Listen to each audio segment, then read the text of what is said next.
This got announced, and I figured I'd talk about it, since it is technically a crossover, and I do love Star Trek. And we have seen these type of crossovers before in comics in some capacity or another, but never to this level of, like, huge.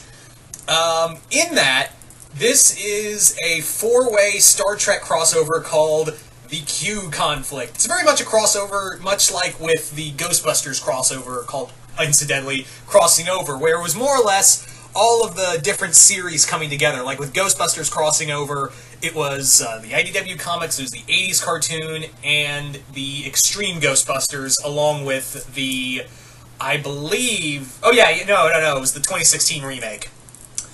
But yeah, so it's very much in that vein. It's very much in that vein. This is going to be a 6-issue miniseries that is going to have TOS, Next Generation, DS9, and Voyager all crossing over. The only thing it's missing is Enterprise and Discovery. That's really... And I wouldn't be shocked if they showed up in some capacity either. I would not be shocked in the least if somewhere we saw Enterprise and, Archer and Discovery in here as well. Captain Archer and all them, but then again, do we really need Enterprise in here? Do we really? I mean, they are part of continuity, but anyway, I'm getting off topic. So yeah, this is like I said, the Q conflict, which obviously Q is causing something throughout the timeline, and all of the Star Trek series captains and what have you, and their crews are all thrown into this 6-issue miniseries in which Q has done something completely wrong. So, in a weird way, it's kind of like a Star Trek version of Shattered Grid. That is, it's pretty much, the way it sounds is that it's very much a Star Trek version of Power Rangers Shattered Grid. That's what it sounds like.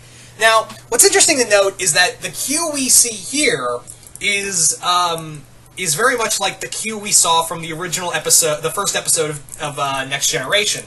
So, and it is also interesting to note that in Q's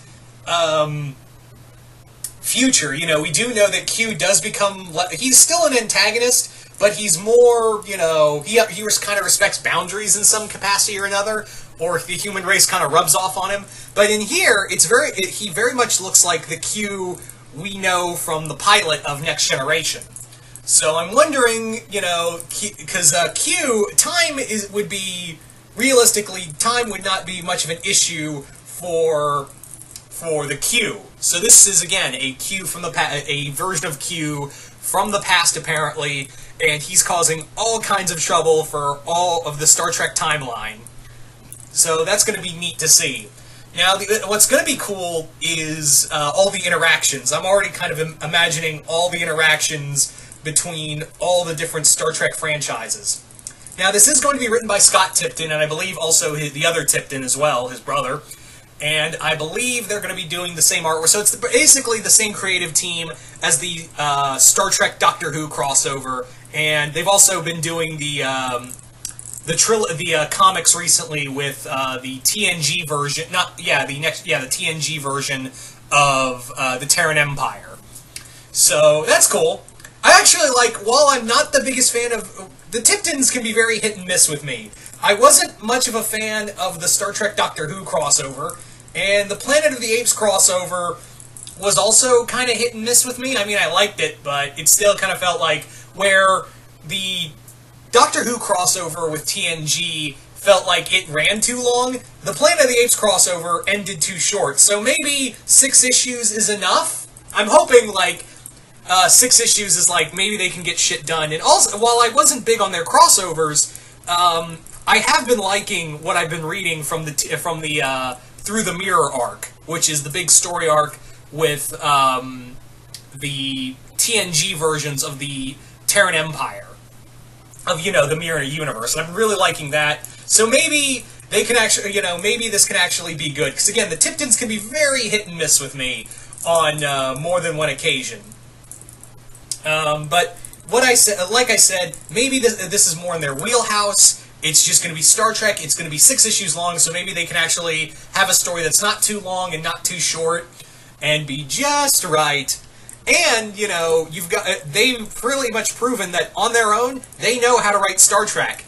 I mean, even in the crossovers I talked about, while I wasn't a big fan of, I still enjoy a lot of the Star Trek stuff. They clearly get the characters for any franchise of Star Trek. So I can understand why they keep putting IDW keeps putting the Tiptons on a lot of their Star Trek stuff, because they know the franchise and they know how to play with it.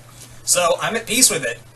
I'm really looking forward to this storyline, and hopefully my fellow Trekkies out there will too. So you guys tell me in the comments below, what do you guys think of Star Trek the Q conflict? Are you guys excited for this? Are you guys not? And do you guys want to see Discovery and Enterprise show up, or do you want someone else? Do you want other Star Trek characters to show up? And yeah, what kind of interactions are you hoping for among the Star Trek crews, respectively? But yeah, just comment below, let me know what you guys think, and once again, hope you all enjoyed this, and I will see you guys later.